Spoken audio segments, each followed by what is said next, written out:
সীতানাথ প্রেমানন্দে একবারে হরি হরি বলো নিতাই গৌরী সীতানাথ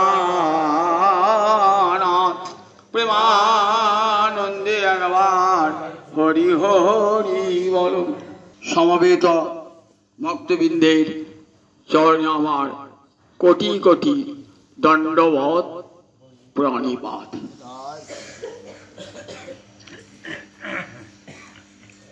শ্রীমদ্ ভাগবতীর দশম স্কন্ধে ভ্রমণ গীতার কথা আমরা আস্বাদন করছি। কৃষ্ণ মথুরায় কৃষ্ণ বিরহে ব্রজগোপীগণ বিরহিণী উদ্ধব এসেছেন গোবিন্দের একান্ত প্রিয়তম ঘনিষ্ঠ সুহৃদ বৃন্দাবনে এসেছেন ব্রজগোপীগণকে সান্ত্বনা দান করবার জন্য।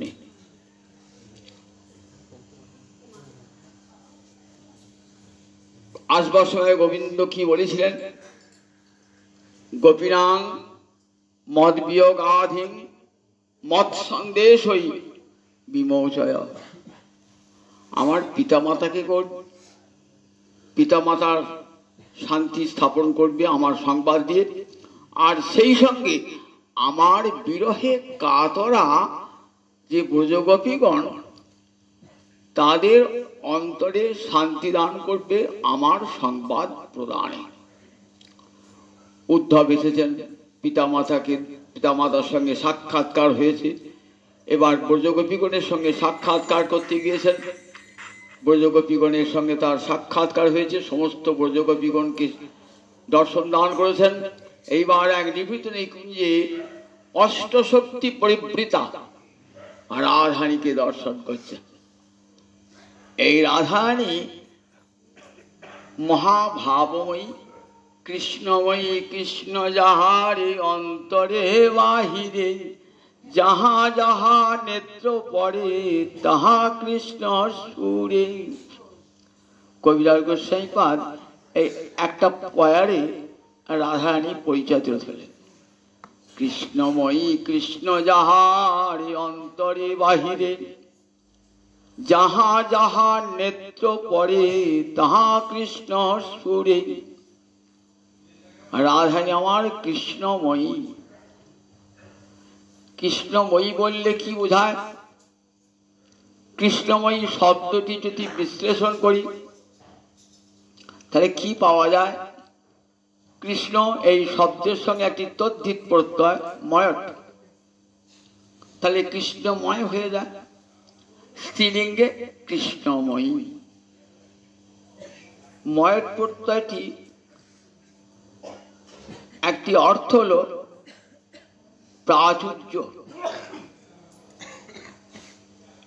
অনন্ত কৃষ্ণ প্রেম যার হৃদয়ে। আমরা বলি যখন একটা জায়গা জলে ভর্তি হয়ে গেছে কি বলি? স্থানটি জলময় বলি না? এত জল সেখানে, জলটিকে জলময় বলি। এত প্রাচুর্য, সেই প্রাচুর্যকে আমরা ময়ট শব্দ ময়ট প্রত্যয় প্রয়োগ করে বোঝাই। ঠিক তেমনি কৃষ্ণময়ী।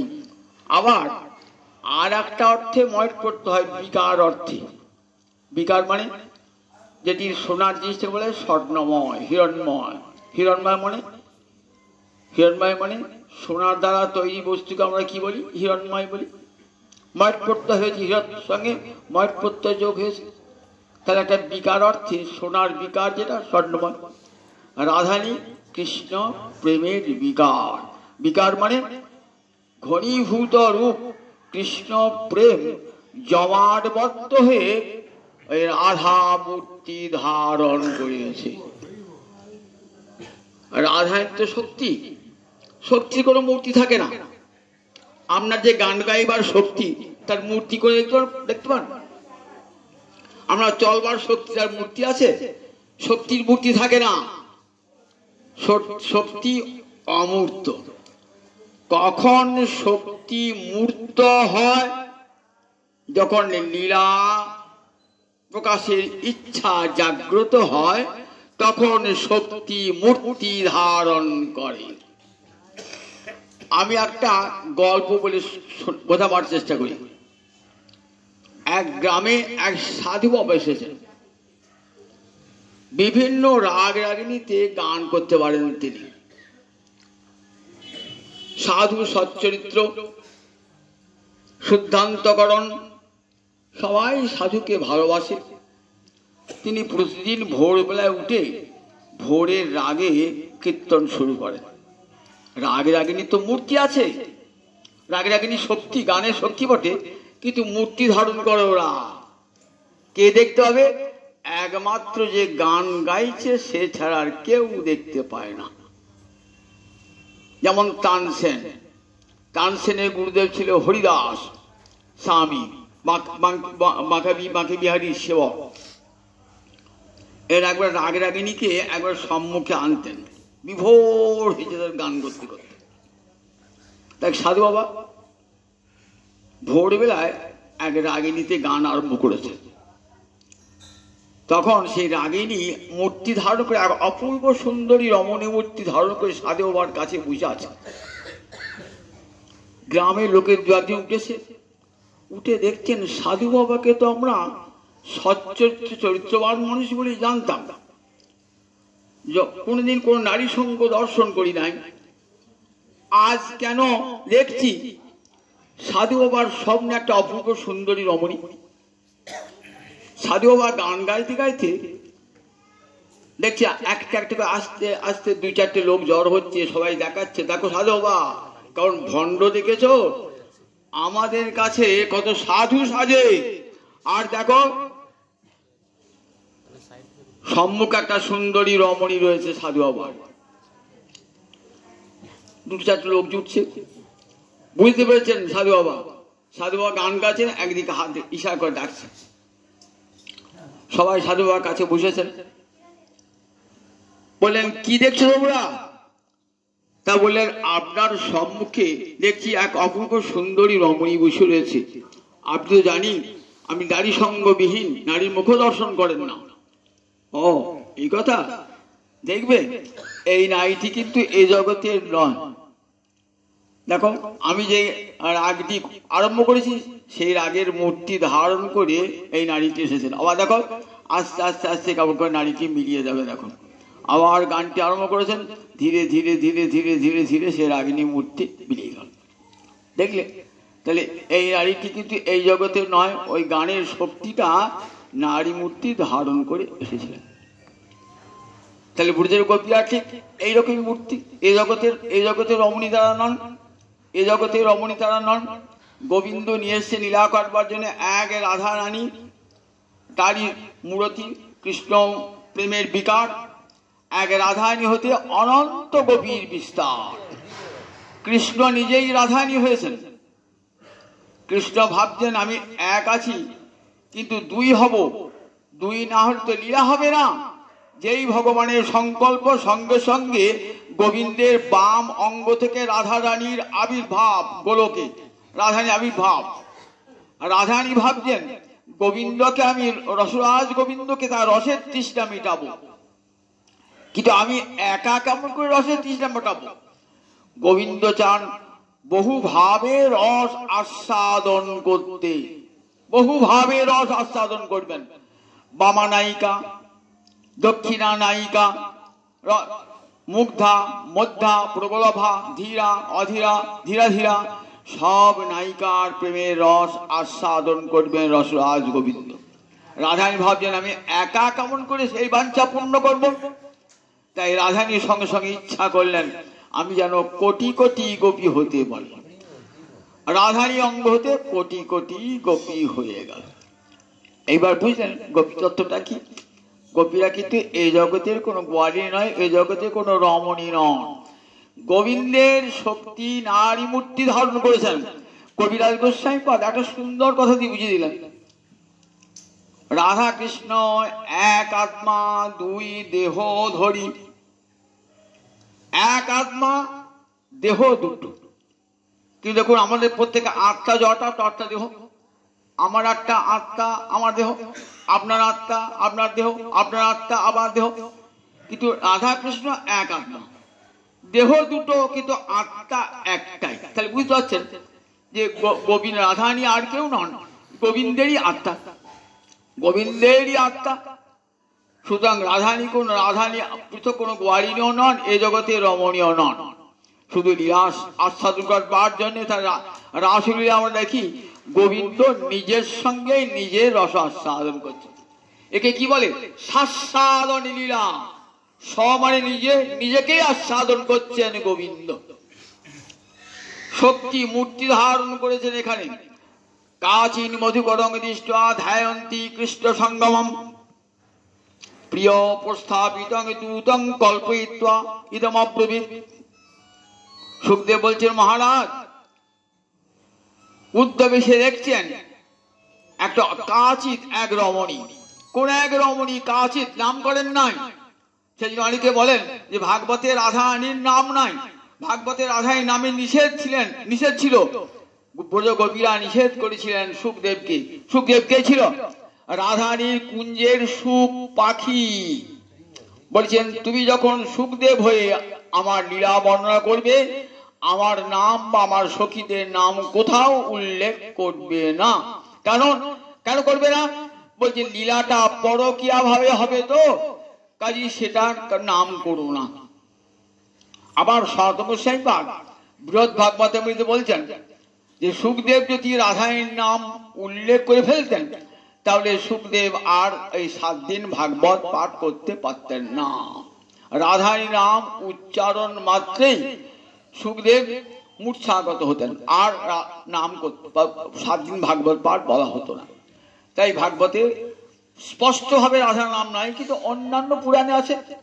এখানে কাচিত মানে ক মানে প্রেম সুখ, আর আ মানে সমগ্র রূপে, আর চিত মানে জ্ঞান। অর্থাৎ সমগ্র রূপে প্রেমের সুখের জ্ঞান যার আছে তিনি হলেন রাধা। তাহলে প্রেম সুখের জ্ঞান একমাত্র সমগ্র রূপে কার মধ্যে আছে? বললেন একমাত্র রাধারানী। আমার মাধুর্যামৃত আস্বাদে সকলে, সব গোপী আমার মাধুর্য আস্বাদন করে, কিন্তু রাধারানী আমার মাধুর্যামৃত আস্বাদে সকলই, সবটাই পরিপূর্ণ রূপে আস্বাদন করেন এই মহাভাবময়ী রাধারানী। রাধারানী ছাড়া কৃষ্ণ মাধুর্য সমগ্র রূপে আর কেউ আস্বাদন করতে পারেন না কোন গোপী, একমাত্র রাধারানী। একলি রাধাতে তাহা হয় যে সম্ভব, একমাত্র রাধাতে। তাই রাধারানী পরমাশক্তি রাধারানী কৃষ্ণময়ী। কৃষ্ণ যাহারি অন্তরে বাহিরে, যাহা যাহা নেত্র পড়ে তাহা কৃষ্ণ স্ফুরে। আমি যদি নয়নে মুদে থাকি, আমি অন্তরে গোবিন্দ দেখি, আবার নয়ন মেলিয়া দেখি শ্যাম। নয়ন মুদ্রিত করে কৃষ্ণকে দর্শন করছেন, আবার নয়ন যখন উন্মিলন করছেন তখনও কৃষ্ণকে দর্শন করছেন। আমি যদি চলে যাই পথে, শ্যামে যায় মোর সাথে সাথে, চরণে চরণ ঠেকাইয়া। আমি যখন যাচ্ছি আমার সঙ্গে সঙ্গে শ্যাম সুন্দর চলেছেন। কাউকে যাচ্ছেন চরণে চরণ ঠেকাইয়া।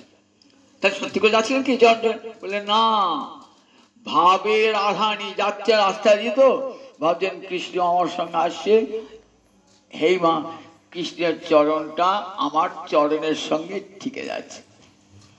হেই মা লাজে মরি, লোকে দেখলে বলিবে কি, হেই মা লাজে মরি। সব ভাবে কিন্তু সত্যিকারের নয়, কৃষ্ণ যাচ্ছেন না। আমি যদি চলে যাই পথে, শ্যামে যায় মোর সাথে সাথে। তার ভাবনাখানা কেমন দেখুন, অন্তর জুড়ে কৃষ্ণ হব না, অন্তর জুড়ে যাচ্ছেন তো ভাবছেন কৃষ্ণ আমার সঙ্গে সঙ্গে আসছে, আমার চরণটা চরণ ঠিকিয়ে দিয়েছে। ভাবে সবটাই ভাবেতে, কিন্তু সবটাই ভাবেতে। যদি চলে যায় পথে শ্যামে যায় মনের সাথে সাথে, তখন আমি কি করি? আমি ভ্রমেতে ফিরাই আঁখি, সঙ্গে কেউ তো নাই দেখি। আমি আবার চোখটা ফিরিয়ে দেখলাম কৃষ্ণ মশাই আছে কিনা পিছনে। আমি ভ্রমেতে ফিরাই আঁখি, সঙ্গে কেউ তো নাই দেখি। কই আমার কাছে কেউ নাই। তখন মনে থাকি মনে মুড়ছিয়া। তখন অন্তরে বড় কষ্ট হয়। এতক্ষণ ভাবছিলাম কৃষ্ণ আমার সঙ্গে সঙ্গে আসছেন, যে পিছন ফিরে দেখলাম কই কৃষ্ণ নাই তো। তাহলে দেখুন রাধানী কেমন, একবার চিন্তা করে দেখুন। সেই রাধানী কাচিৎ বধূকরং দৃষ্টা, রাধানী আজ ভাবেতে দেখছেন একটা ভ্রমর এসেছে চরণের কাছে, গুনগুন গুনগুন গুনগুন করছে, যেন কৃষ্ণ গুণগান গাইছে। অদ্ভুত দেখুন রাধানী। মিলনকালে মান হয়, বিরহে কোথাও মান শুনেছেন? বিরহে মান হয় না, মিলনকালে মান হয়।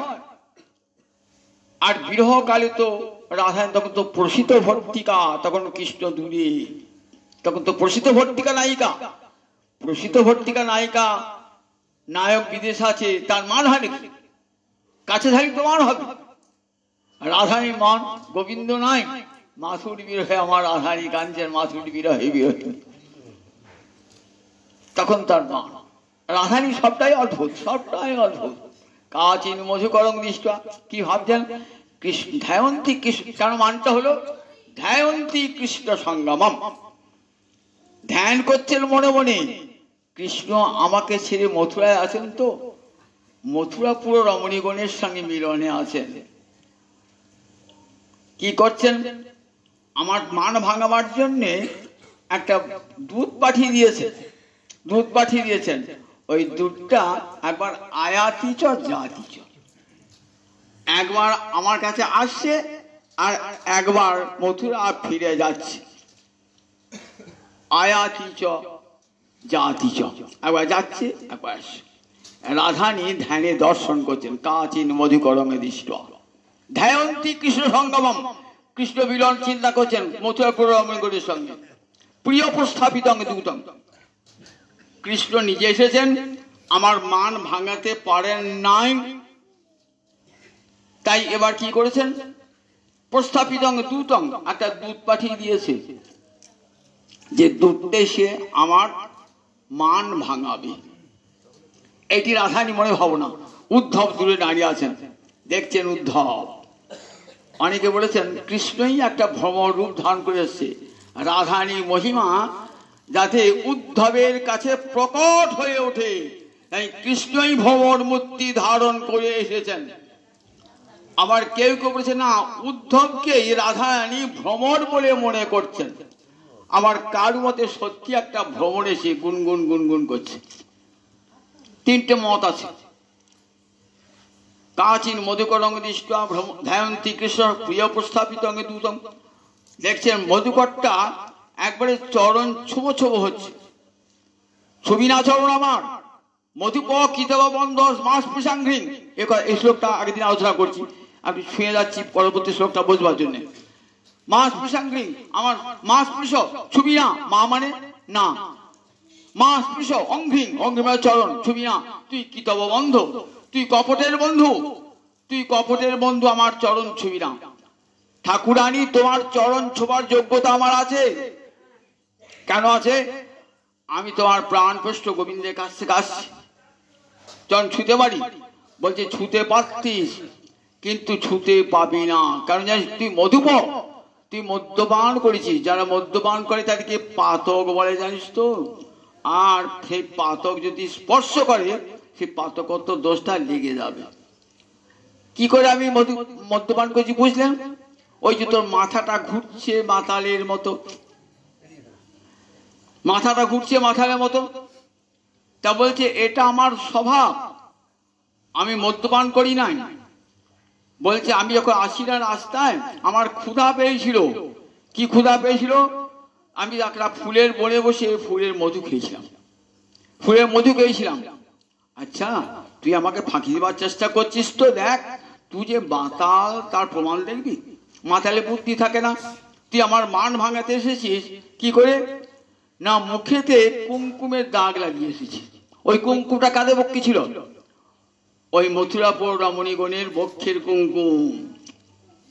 তোর সখা যখন তাকে আলিঙ্গন করেছে না, ওই মালায় লেগে গেছে ওই কুমকুমটা, আর তুই সেই ফুলের উপর বসেছিলি আর সেই কুমকুমটা তোর মুখে রয়েছে। ও ঠাকুরানী, ওটা কুমকুম নয়, কুমকুম নয়, তোটা কি? ওই যখন আমি মধু খাচ্ছিলাম না, তখন ফুলের পরাগ লেগে গেছে, পরাগ লেগে গেছে। আমাকে ফাঁকি দিয়ে বলার চেষ্টা করছিস? যা, তুই আমার অঙ্গ স্পর্শ, আমার চরণ স্পর্শ করবি না। দেখছেন ভ্রমরটা রাধারানীর চরণ থেকে যেন অন্য জায়গা দিয়ে হাত দিয়ে বাড়াচ্ছে। এই আমার সখীদের, আমার সহচরী করে চরণ স্পর্শ করবি? ওদেরও করবি না, ন বলা আছে। মানে আমাদের, আমার তো করবি না। আমার সখীরা সব আমারই সমান, জানিস? ওদের চরণেরও কত দাম জানিস? কতদিন তোর সখা মান ভাঙাবার জন্য আমার চরণ সাধনা করেছে। আমার যখন পারে নাই, তখন সখীগণের চরণ স্পর্শ করতে গিয়েছে, জানিস? আমার যেমন চরণের মূল্য, আমার সখীগণের চরণের তেমনি মূল্য। ওই সখীদের চরণ স্পর্শ করবার অধিকার তোর নাই। কাচিন মধুকরম দৃষ্টা ধ্যায়ন্তী মধুপক্ষিবন্ধ মাস প্রসাঙ্গী শপথ না কুচো বিলুত মালা কুঙ্কুম শস্যভিন। শপথ না কুচো বলে সতীনের বক্ষের কুঙ্কুম মুখে লাগিয়ে তুই আমার মান ভাঙাতে এসেছিস? বহু মধুপতি স্তন মানি নাং প্রসাদন। যা, তুই মথুরায় ফিরে যা, এখানে এসে কোনো লাভ হবে না। মথুরায় ফিরে যা। মথুরায় গিয়ে সেখানে ওই মধুপতি গোবিন্দের যত মানিনী আছে না, অনেক মথুরা পুরো রমণী আছে। একজনের সঙ্গে যখন গোবিন্দ মিলনে থাকবে, অপরজন মান করবে, তার মানটা ভাঙাবি। আবার একজন মিলনে আবার একজন মান করবে। এমনি করে মথুরাপুরে বহু রমণী আছে, তারা মান করবে, আর তুই একে একে মান ভাঙাবি। সারাদিন, সারা জীবন, সারা বছর তোর কেটে যাবে। তবে যদু সদস্যী বিড়ম্বম, আমরা তো আলাভোলা গোয়ালিনি, আমাদের কাছে বিপদে পড়িস নাই। কিন্তু এইবার মধুপুরে গিয়ে তুই বিপদে পড়ে যাবি, কিন্তু যদু সদস্যী বিড়ম্বম। জানিস তো, মথুরা পুরো রমণীগণ না, তারা তো আমাদের মতো আলাভোলা গোয়ালিনী নয়। তারা মধুনগরী যোশিতা সবহু রস পণ্ডিতা। তারা মধুনগরী যোশিতা সবহু রস পণ্ডিতা। বললেন দেখো, তারা মধুনগরের অর্থাৎ তারা নগরবাসিনী রমণী, তারা প্রেমের ছলা কলায় বিদগ্ধা। আর আমরা তো রাখালের মতো গরু চড়াই, রাখাল বালিকা। সুতরাং আমরা অন্তরে সরলা বালিকা, গ্রাম্য পশু বালিকা আমরা। আর আমরা কি কখনো শ্যাম সুখের ভোগ্য হতে পারি? যা, মথুরায় যা, দেখ আমাদের এখানে কেউ তার দোষ ত্রুটি ধরে নাই। কিন্তু যদু সদস্যী দেখি মথুরাপুরে গিয়ে কিন্তু অনেক অশেষ লাঞ্ছনা ভোগ করতে হবে। কিরকম? তোর মতন দুধ যদি কৃষ্ণের থাকে না, তাহলে কৃষ্ণ ধরা পড়ে যাবে। যখনই একটা রমণীর কাছে যাবে, একটা রমণী মান ভাঙাবার জন্য, তখন তারা ধরে ফেলবে এবং তাদের স্বামীরা পতিরা ধরে ফেলবে। তখন কিন্তু তোর অশেষ লাঞ্ছনা ভোগ করতে হবে। যদু সদস্যী বিড়ম্বম যস্য দূত স্তম ইদৃক। তুমি যার দূত হয়ে চলেছ, তাকে কষ্ট ভোগ করতে হবে। এখানে আমাদের পতিরা সব রাখাল তো গোয়ালা, তারা কিছু ভাবেও নাই কৃষ্ণের সম্বন্ধে। কিন্তু ওখানে গিয়ে তখন বুঝবে, যখন দেখবে যে দেখো নন্দরাজা নন্দন এসে, এই বসুদেব নন্দন এখানে এসে আমাদের মধুগুণের পাতিব্রত ধর্ম নাশ করছে, তখন তারা মথুরাপুরে পুরুষেরা ছেড়ে দেবে না। কিন্তু তখন দেখো, তোমাকেও কিন্তু অশেষ লাঞ্ছনা ভোগ করতে হবে। এই দুধগিরি করতে গিয়ে তোমার কাপড়টা প্রকাশ পেয়ে যাবে। যাও, বহুত যাও, সেখানে চলে যাও, এখানে কোনো প্রয়োজন নাই। ভ্রমরটা যাচ্ছে না, গুনগুন গুনগুন করছে। তখন বলছে, আচ্ছা কিসের গুণ গাইছিস রে? কিসের গুণ গাইছিস? শোন, তার তো কোনো গুণ নাই, সবটাই তার দোষ। ঠাকুরানী শাস্ত্রে কি বলেছে জানো? যে কৃষ্ণের 8টা দোষ যা থাকে মানুষের থাকে, অষ্টাদোষ, মহাদোষ বিবর্জিত। নিদ্রা, তন্দ্রা, আলস্য, হিংসা, ক্রোধ, মিথ্যা, এইসব দোষগুলো ভগবানের থাকে না। অষ্টাদশ মহাদোষ বর্জিত কৃষ্ণতরু। তাহলে তুমি তাকে দোষের কথা বলছো কেন? তা বলছি কি বললি রে, তার দোষ নাই, তার অশেষ দোষ জানিস। দেখ, তার অশেষ দোষ হলো একটা দোষের কথা শোনায়, সে দোষটা খুব গোপন, আমরা ছাড়া আর কেউ জানে না সে গোপন দোষের কথা। শুনবি ভ্রমর? সকৃত অধর সুধাং সাং মোহিনী পায়িত্বা। সকৃত একবার মাত্র অধর সুধা আমাদের পান করিয়ে সুমনস ইব তত্ত্বজে ভবাদ্রিক। দেখ, তোরা যেমন ফুলের মধু খেয়ে পালিয়ে যাস, ঠিক তেমনি করে একবার আমাদেরকে অধর সুধা পান করিয়ে কৃষ্ণ আমাদেরকে ত্যাগ করিস। তোরা পান করিয়ে ত্যাগ করিস, আর সে আমাদের পান করিয়ে ত্যাগ করেছে। সকৃত একবার অধর সুধাং মোহিনী পায়ুত্তা। অধর সুধা কৃষ্ণের অধরামৃত, কৃষ্ণ গুণ সুচরিত, সুধা সাহারে সাধু বিনিন্দন, তার সাধে যে না জানে জন্মিয়া নাম হইল কেন, সে রসনাহা ভেক জিহ্বা সম। সকৃত অধর সুধাং পায়িত্বা। একবার সেই অধর সুধা, অধরামৃত আমাদেরকে পায়িত্ব মানে পান করিয়ে তত্ত্বাজে ত্যাগ করলেন। তেমন ভবাদ্রিক, তোদের মতো তোরা যেমন মধু পান করে ফুলটাকে পরিত্যাগ করিস, ঠিক তেমনি ফুরালে মধু, ভোমরা মধু ফুল পানে না ধায়। যেই থাকলে মধু, ভোমরা মধু ফুলের পানে ধায়। মধু থাকলে পরে ভোমর মধু ছুটে যায়, আর ফুরালে মধু, ভোমরা মধু ফুল পানে না চায়, আর একবার চেয়েও দেখায় না। তাই দেখ, তোরা ফুলের মধু পান করে চলে যাস, আর ফুলটাকে ত্যাগ করিস, এটা তো তোর জীবিকা, কারণ তোর খাবি কি তোরা, সেই জন্য তোরা ফুলের মধু খাস, তাতে তোর দোষ নাই। কিন্তু দেখ, কৃষ্ণ কি করেছে, আমাদেরকে পান করিয়েছে। সকৃত অধর সুধাং পায়িত্বা।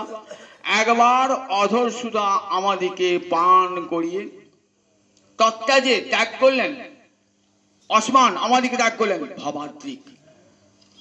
কেমন? সুমন শিব। তোমরা যেমন ফুলকে পরিত্যাগ করো, সুমন মানে ফুল, ফুলকে ত্যাগ করে, তেমনি সুমন শৈব, ফুলকে যেমন ত্যাগ করে তোমরা চলে যাও, তেমনি ফুলের মতন সুন্দর মন আমাদেরকে গোপীগণকে ত্যাগ করে কৃষ্ণ চলে গেলেন। আমাদেরকে অধর সুধা একবার পান করি। সকৃত অধর সুধা। সকৃত মানে তো একবার। দেখুন, একবার তো পান করেন নাই, বহুবার। আমাদের যে একটা রাস রজনী, এক ব্রহ্মরাত্রি মানে 4000 যুগ, এক ব্রহ্মরাত্রি ধরে রাস হয়েছে। কতবার গোবিন্দ গোপীদের অধরামৃত পান করেছেন। কিন্তু রাধারানীর অনন্ত পিপাসা, তৃষ্ণা শান্তি নহে, তৃষ্ণা বারে বারবার। মনে হচ্ছে যেন সহস্র রজনী অধরামৃত পান করেও রাধারানী মনে হচ্ছে একবার মাত্র অধরামৃত পান করেছি। তৃষ্ণা শান্তি নহে, তৃষ্ণা বারে নিরন্তর। জনম অবধি হাম রূপ নিহারুন, নয়ন না তিরোপিত ভেল। লাখ লাখ যুগ হিয়ে হিয়ে রাখনু, তবু হিয়ে জুড়ন না গেল। জন্ম থেকে তোমায় দেখছি বধূ, তথাপি আমার দুটি নয়নের তৃপ্তি বেরোল না। কখন হয় বলুন? যখন অনুরাগ দশা আসে। অনুরাগ দশা কোথা থেকে হয়? প্রেম, স্নেহ, মান, প্রণয়, রাগ, অনুরাগ। এই অনুরাগ দশায় কি করে হয়? যতবার কৃষ্ণ দর্শন করছি, ততবার কৃষ্ণকে তিলে তিলে নূতন হয়। মনে আজ এই কৃষ্ণকে কোনদিন দেখি নাই, কোনদিন দেখি নাই। অন্তরে এই পিপাসা লেগেই রয়েছে। তাই এতবার অধরামৃত পান করো রাধারানী বলছে একবার মাত্র অধরামৃত পান করেছি, একবার মাত্র। সকৃত অধর সুধাং পায়িত্বা সুমনসৈব তত্ত্বেজের অসমান ভবাদ্রিক, আমাদেরকে ত্যাগ করেছে। সমস্ত শ্লোকগুলি রাধারানী মুখোৎকীর্ণ। তো উদ্গীর্ণ মানে উদ্গার, ঢেকার। আপনি একটা ভালো মিষ্টি খেলেন তো দেখেন ঢেকা উঠলে পরে ওই মিষ্টি গন্ধ থেকে যায় ঢেকারের মধ্যে। রাধারানী মহাভাব থেকে উঠছে কথাগুলো, মহাভাব থেকে সব প্রেম মিশানো, রাধারানী মহাভাব মিশানো আছে। সব এগুলি সব দোষ নয়, কৃষ্ণের গুণে পরিণত হচ্ছে। সব এগুলি কৃষ্ণের গুণে পরিণত হচ্ছে। প্রতিটি শ্লোক মালিনী ছন্দে, মালিনী ছন্দ 15 অক্ষরে মালিনী ছন্দ, 8 আর 7, 8 আর 7। এই মালিনী ছন্দের একটা ইতিহাস শোনায়। মহাকবি কালিদাস, রবীন্দ্রনাথ যেমন বাংলা সাহিত্যের একবারে কবিগুরু, কবিশ্রেষ্ঠ হয়ে রয়েছেন, ঠিক তেমনি উজ্জ্বলতম নক্ষত্র বাংলা সাহিত্যের আকাশে, ঠিক তেমনি মহাকবি কালিদাস সংস্কৃত সাহিত্যে উজ্জ্বলতম নক্ষত্র। তিনি এখন কুমার সম্ভব কাব্য রচনা করছেন না, সেই কুমার সম্ভব কাব্যের প্রতি স্বর্গের শেষে একটি করে মালিনী ছন্দ, প্রতি স্বর্গের শেষে মালিনী ছন্দ। কেন? যখন নিশিপ্রা নদীর তীরে বসে কাব্য লিখতেন না কালিদাস, তখন একটি মালিনী প্রতিদিন মাথায় করে পদ্ম ফুল নিয়ে বিস্মিত বাজারে। কালিদাস দেখতে খুব সুন্দর ছিলেন, তো মালিনীও খুব সুন্দরী ছিল। মালিনী মনে মনে ভাবতেন কালিদাসকে প্রতিভাবনা করতেন, কিন্তু সাহস হতো না, তার প্রেমের কথা বলতে সাহস হতো না। ভাবতেন অত বড় পণ্ডিত, আমি একটা সামান্য মালিনী যাব কি করি? কিন্তু প্রতিদিন ওই মালিনী দেখতে যেতেন কালিদাস।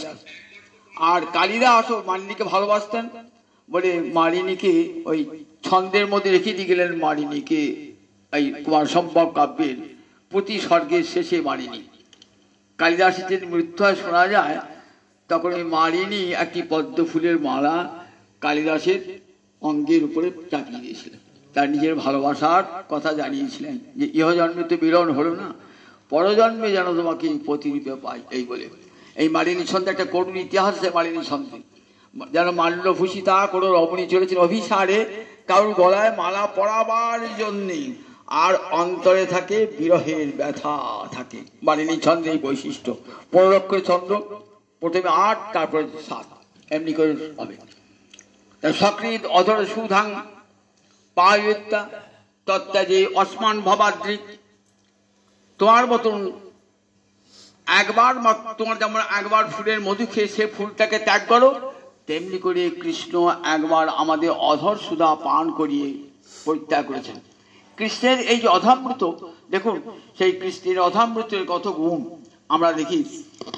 আমরা দেবর্ষী নারদ প্রতিদিন যান বৈকুণ্ঠে, তো দেখেন যে বৈকুণ্ঠে যাই বটে, কিন্তু কোনোদিন তার অধরামৃত প্রসাদ কোনোদিন নারায়ণে পেলাম না। একদিন বলছেন, প্রভু আমাকে তো এত কৃপা করেছো, তোমার অধরামৃত তো একদিনও পেলাম না। বলছেন ওই অধরামৃত ওটা আমার আর অধিকারে থাকে না, আমার ভোজনের পর ওটি লক্ষ্মীর অধিকারে চলে যায়। তাহলে কি করে পাবো অধরামৃত? তবে যে লক্ষ্মী দেবীকে যদি তুষ্ট করতে পারো তাহলে অধরামৃত পাবে। কি করে লক্ষ্মীকে তুষ্ট করা যায়? ওই লক্ষ্মীর সেবা দিয়ে লক্ষ্মীকে তুষ্ট করো। আমি তো পুরুষ মানুষ, কি করে লক্ষ্মী সেবা করব? গোবিন্দ বলেন, আমি তোমাকে নারী দেহ দান করছি, তুমি সেই নারী দেহ নিয়ে লক্ষ্মীর সেবা করো। নারদ গোবিন্দের কাছ থেকে নারী দেহ প্রাপ্ত লক্ষ্মী সেবা করলেন মনোমতো। লক্ষ্মী তুষ্ট হয়ে বলেন, কি চাস দাসী, কি চাস? বললে, ওই যে তুমি নারায়ণের প্রসাদ খাও না, ওই প্রসাদের শেষে আমাকে অবশিষ্ট ভুক্তাবশিষ্ট আমাকে দিতে হবে। বলেন ঠিক আছে। নারদ খেয়ে সেই প্রসাদ, অধরামৃত, অধরামৃত মানে কৃষ্ণের প্রসাদ, অধরের অমৃত লেগে আছে প্রসাদে, তাই প্রসাদকে কি বলে? অধরামৃত। যখন প্রসাদ খাচ্ছেন কি বলে? সাধু সাবধান, ফের করো অবধান। দেখেন ধা বলে, ডাল ভাত মনে করো না, এটা কৃষ্ণের অধরামৃত, ভাববে সব কৃষ্ণের অধরামৃত। সেই অধরামৃত খেয়ে এত আনন্দ না। কোথায় এসেছেন? একবার এসেছেন কৈলাসে, নাচতে নাচতে এসেছেন। শিব বলছে, এত আনন্দ কিসের গো? তা বলে, জানো আজ আমি গোবিন্দের অধরামৃত পেয়েছি। তা গোবিন্দের অধরামৃত পেলে আমাকে দিলে, আমি তোমার তো হরিহর আত্মা বন্ধু, আমাকে দিলে না? তারপর যে প্রসাদ পেয়ে বলে প্রসাদ প্রাপ্তি মাত্র ভক্তব্যম, তো আমি খেয়ে নিই সঙ্গে সঙ্গে। এই দেখো, এই নখের কোণে একটু লেগে গেছে, খাও, আঙুলটা পুড়ে দিলে খাও। সেই দেখেই মহাদেব নৃত্য করতে আরম্ভ করেছে। মহাদেবের নৃত্য, নারদের নৃত্য। দেবী দুর্গায় সাহায্য, পার্বতী সাহায্য। হ্যাঁ গো, দুই বন্ধে নাচছো, কি ব্যাপার? তা বলে জানো, নারদ আজকে কৃষ্ণের অধরামৃত এনে দিয়েছে আমাকে। তাই দেখো, তাই কৃষ্ণ প্রেমের পাগল হয়ে নাচ নৃত্য করছে। তা বলে আমি তো অর্ধাঙ্গিনী, তাহলে আমাকে অর্ধেক দেওয়া উচিত ছিল না? তা বললে দেখো, কৃষ্ণের প্রসাদ পাওয়া মাত্র ভুলে গেছি, সামান্য নখের কোণে ছিল, খেয়েছি তো। ঠিক আছে, তুমি তো আমাকে অধরামৃত দিলে না, অধরামৃত দিলে না। দেখো, ওই কৃষ্ণের অধরামৃত সমস্ত জীব যাতে পায়, আমি প্রতিজ্ঞা করলে আমি সমস্ত জীবকে কৃষ্ণের অধরামৃত পাওয়া, এমনকি মনুষ্যতর প্রাণী পর্যন্ত ওই কৃষ্ণের অধরামৃত পাবে। কি করে? কলিতে দারু ব্রহ্মরূপে নিয়ে যাব ভগবান শ্রীহরিকে, এবং তার প্রসাদ নর্দমার কৃমিকীট পর্যন্ত পাবে। পুরী ধামে ওই জগন্নাথের মহাপ্রসাদ সবাই পায়, নর্দমার কৃমিকীট পর্যন্ত পায়, শিগাল কুকুর পর্যন্ত পায়। জগন্নাথের ভোগ হবে, সেই ভোগটা কোথায় যায় বলুন দেখি? চলে যায় বিমলা দেবীর কাছে, আর যায় ভুবনেশ্বর মহাদেবের কাছে চলে যায়। সেই প্রসাদ দেখবেন বিমলা সেখানে অভিমানী হয়ে বসে আছে। গোবিন্দের প্রসাদ আগে গ্রহণ করবেন, তারপর অন্য কেউ গ্রহণ করবেন। জগৎকে দিলেন, আমি প্রসাদ মহাপ্রসাদ সকলের মধ্যে যাতে পায়, তাদের আমি তার ব্যবস্থা করব। তাই এই কৃষ্ণের অধরামৃত একদিন মহাপ্রভু জগন্নাথ মন্দিরে গিয়েছেন, তখন দাঁড়িয়ে বলছে আমাকে, আমার প্রাণনাথকে দেখাবে। যাচ্ছেন মহাপ্রভু ভাবি বিহ্বল হয়ে, দাঁড়িয়ে হাত ধরে দিয়ে যাচ্ছেন। দাঁড়িয়ে দেখছেন জগন্নাথ দর্শন করছেন, দর্শন করতে করতে গরুর স্তম্ভের তলে আছে এক নিম্ন খালে, সে খালে ভরিল অশ্রু জলে, টাস টাস টাস টাস করে জল পড়তে লাগলো। মহাপ্রভু আরতি হয়ে গেল, গোপাল বল্লভ ভোগ লেগেছে, জগন্নাথের ভোগ, গোপাল বল্লভ ভোগ। মহাপ্রভু প্রসাদ দিলেন। মহাপ্রভু সেই প্রসাদ এসে সুকৃতিলভ্য ফেরালভ, সুকৃতিলভ্য ফেরালভ বলছে। দাঁড়িয়ে বলছে কি অর্থ ইহা? বলে জানো, ফেলা মানে কৃষ্ণের যে ভুক্ত শেষ তার ফেলা নাম, তার এক লভ পায় সেই ভগবান। কৃষ্ণের যে ভুক্ত শেষ তার নাম ফেলা, আর লভ মানে কণা। যেই ভাগ্যবান সুকৃতিলভ্য, কৃষ্ণের কৃপা যার উপর হয়েছে সেই পায় এই ফেলা লভ, কৃষ্ণের অধাম। দেখেছেন কৃষ্ণের প্রসাদে মহাপ্রসাদ কত নাম, সুকৃতিলভ্য। মহাপ্রভু নিজে প্রসাদ পেলেন, আবার খুঁটে বেঁধে নিয়ে এলেন। সন্ধ্যাবেলা সব ভক্তগণ গম্ভীরায় জমেছেন, তো গোবিন্দ কাছে গোবিন্দ প্রসাদ নিয়ে এসো। সবাইকে প্রসাদে গুণ বর্ণনা করছেন। বলছে আস্বাদ দূরে রহুক, গন্ধে মাতে মন। আস্বাদ দূরে থাকুক, গন্ধে মন মাতে। প্রসাদ দর্শনে জীবের মুক্তি হয়ে যায়। দর্শনে, দেখেন না, ভোগ দর্শন করে, প্রসাদ দর্শনে জীবের মুক্তি হয়ে যায়। সেই প্রসাদ সকলকে দিলেন। পণ্ডিত সার্বভৌম আন্নিক না করে খান না কোনো জিনিস। দেখেছেন তো, মহাপ্রসাদে বিশ্বাস ছিল না। পুরীতে রয়েছেন একদিন, কিন্তু মহাপ্রসাদে বিশ্বাস ছিল না। মহাপ্রভু সেই মহাপ্রসাদে বিশ্বাস হারালেন কেমন দেখুন। মহাপ্রভু সান্নিধ্য লাভ করে কেমন কেমন মহাপ্রসাদের মহিমা জগৎকে প্রচার করলেন। ঘুম থেকে উঠেছেন, মহাপ্রভু এসেছেন প্রসাদ নিয়ে। সার্বভৌম পণ্ডিত পণ্ডিত করে রাখছেন, উঠেছেন বিচার থেকে সবাই মত উঠেছেন, ওঠে এই নাও তোমার জন্য মহাপ্রসাদ এনেছি। সঙ্গে সঙ্গে গ্রহণ করলেন মহাপ্রসাদ।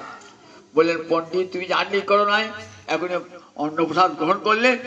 তা বললে শুষ্কং পর্যুষিতং বা পীলিতং বা দূরদেশত প্রাপ্তি মাত্রের ভক্তব্যম নাট্যকাল বিচারণা। বললে শুষ্ক শুকিয়ে যাক, দূরদেশ থেকে আনা হোক, পচে যাক, গন্ধযুক্ত হোক, প্রসাদ প্রাপ্তি মাত্রের ভক্তব্যম, সঙ্গে সঙ্গে ভোজন করবে, নাত্র কাল বিচারণা, এক মুহূর্ত বিচার করবে না। বললেন তাহলে তোমার একদিন যে প্রসাদ মহাপ্রসাদে, আজ তোমার ভববন্ধন খণ্ডন হলো, আজ তুমি বৈকুণ্ঠে গমন করলে। মহাপ্রভু প্রসাদ মহিমা বর্ণনা করছে। তাহলে করে এই যে কৃষ্ণের অধামৃত কেমন কত গুণযুক্ত কৃষ্ণের অধামৃত, এটি রাধারানী বলছেন যে কৃষ্ণের অধামৃত বাঁশির উপর রাগ করেছেন। আচ্ছা বংশী শোনো তো, কোন তীর্থে কোন জপ করেছো, কি তপস্যা করেছো যে অবিরত কৃষ্ণের অধামৃত পান করছো, যে অধামৃত একমাত্র আমাদের অধিকার, আর সেই অধিকার তোমার কি করে হলো, অধিকার কি হলো? তুমি একটা বাঁশের বাঁশি, অচেতন, তোমার অধিকার কি করে হলো বলো না? কোন তীর্থে কোন কোন তপস্যা করেছো তোমরা, কোন মন্ত্র জপ করেছো, কৃষ্ণের অধামৃত অবিরত পাচ্ছ? সেই অধামৃতের কথা বলছেন এই ভ্রমর গীতাতে, সক্রিয় অধর সুধাং সাং মোহিনী। আচ্ছা তার তোমরা পান করলে কেন, না করতে পারতে তো?